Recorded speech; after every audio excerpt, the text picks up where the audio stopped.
वक्त बदला, सोच बदली, लेकिन वक्त के साथ एक चीज नहीं बदली, वो है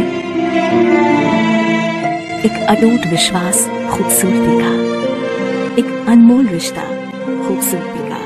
रतनलाल सी भावना ज्वेलर्स, जहां विश्वास ही परंपरा है। गेल्या अनेक दिवसांपासून रावेर लोकसभा मतदारसंघाचा राष्ट्रवादी आणि काँग्रेसचा तिढा सुरूच होता। मात्र राष्ट्रवादीने एक पाऊल मागे घेत ही जागा काँग्रेसला सोडण्याचा निर्णय घेतला असल्याची माहिती मिळाली असून हा तिढा सुटला आहे। त्यामुळे काँग्रेसचे प्रबळ दावेदार माजी खासदार डॉक्टर उल्हास पाटील यांना पक्षातून उमेदवारी मिळणार आहे।